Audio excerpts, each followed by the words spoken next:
Thanks again for joining us. Now, if you have a cell phone or even a landline, you want to listen to this next conversation, it'll affect you and your pocket as well. Independent Communications Authority of South Africa, better known as ICASA, has recently announced a proposal for new termination charges applying to subscribers that choose to switch from one network to another. Now, this draft endorses public input on new technical regulations. These regulate or relate to costs for voice calls and certain terms for reductions for prepaid and contract users in the new attempt to try and introduce termination rates that are based solely on costs. Let's discuss this further. Today we welcome Katharina Pillay. She's an ICASA counsellor to tell us more. Katharina, just reading that intro, it sounds so complicated and so technical, but basically South Africans felt they were paying too much for their cell phone and landline charges. They wanted that rate to be much lower. What's the process been like at the moment? Good morning, Anne, and thank you for having us. I just want to correct something in the introduction. Essentially, call termination rates relate to the costs that one operator pays another for a subscriber from your network calling a subscriber on another network. Say, for example, you're on Vodacom and you're calling MTN, Vodacom would pay MTN to terminate the call. So that's one thing. If you remember correctly, we developed draft regs. We started in late last year, completed it earlier this year, and we were challenged in court by some of the operators. The court set aside the regulation, but it kept the rates of 20 cents at the time for 6 months. So currently we've been busy, very busy at work, trying to develop new rates for the next regulatory period. And that's what the draft regulation is a culmination of, where we've done various costing exercises to reach the rates. So essentially, that would introduce stepped reduction from the current 20 cents, which will continue for the next 6 months, and ending at 8 cents for both fixed and mobile in March 2018. Essentially, what that really means is it's an input cost. It ought to drive prices down. We've seen that based on the previous glide path. We did this in 2010. When prices went down from 125 to 40 cents effectively.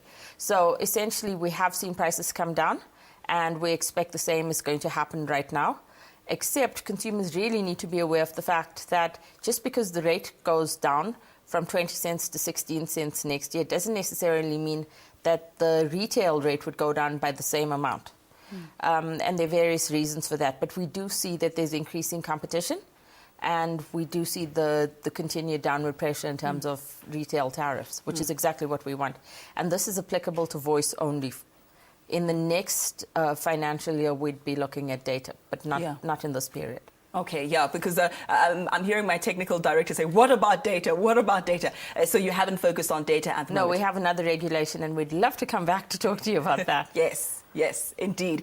Now, we focus on the end user at the moment, the consumer, but the cell phone giants have been crying foul as well. Will they still be able to maintain profitability with these new changes? We think so, because essentially one of the most key elements of this process was we needed to decide on a cost standard. And that cost standard would have looked at the way that the costs were modeled. So effectively, that determines the outcomes that we have. ICASA chose a much more,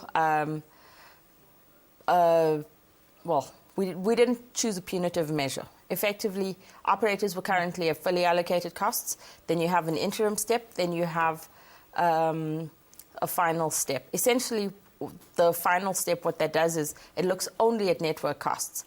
The model that we've chosen, or the cost standard that we've chosen, allows them to recover costs for the network, and also some other things, like buildings, HR, all those sorts of costs. So we didn't follow the method that European countries, or the cost standard that European countries have adopted, the EU, some African countries. We took a much more sober approach to developing the cost standard. That, and we've consulted with operators all the way through. So we expect that this would be, a better outcome for them.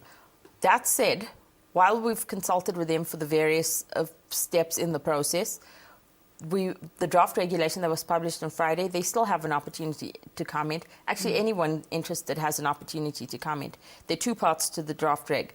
One is the regulation, which is very technical, very difficult to understand if, you know, as a layman. Then there's an explanatory note that explains the process that we followed. It explains some of the things done. It's a much simpler version, not written in legally, so that could make it simpler if people are just interested, and those are available on our website. Now, you've spoken about other countries and status quo with regard to this industry elsewhere. Will these new regulations, if implemented, put us on par, perhaps, with our global competitors? Because locals have been lamenting the fact that we just pay too much in comparison with other countries, perhaps. Yes, that's the objective.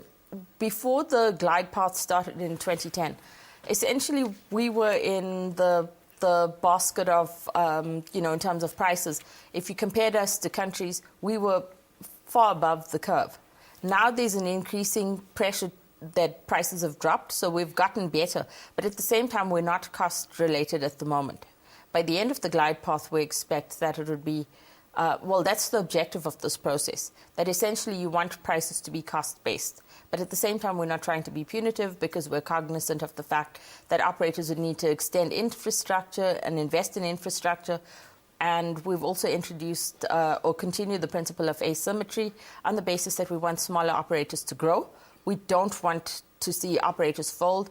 That's not the ideal because you need competition in the market. Competition is good for consumers. You need choice. And we've seen that, you know, prices have come down as a result of some of the different offerings of the various operators. I think a win-win situation for everybody involved is what we're looking for here. And I'm glad you touched on the smaller players, because the issue of competitiveness was what I was going to ask you about, and monopolies dominating the industry there. So I'm glad you spoke about that. So in closing, perhaps, could you tell us about the deadline or the timelines for the implementation? Yes. Well, in the ordinary course, the regulation's out for 30 days. However, due to the court-imposed deadline, we were unable to publish for 30 days for commentary. So the closing date for comments is the 19th of September. The document is currently available on our website. It's available at the Gov website, gov.za, or you can go to icasa.org.za, and you can get the draft regulation. The reason for the shortened period is really in the public interest. The ICASA Act allows us to do that. Aside from that, we've consulted with the operators through the various stages. But that does not preclude them from commenting in this period. All right, Katharina, thank you so much for your time. Katharina Pillay, an ICASA councillor, to tell us more about this issue. Make sure that you do comment. There's the technical document full of legalese, but there's also an explanatory one for the likes of me, in plain, simple English. But make sure that you do get involved and participate so that tomorrow you don't complain about the high cost, but you've done nothing about it. All right, let's leave it there.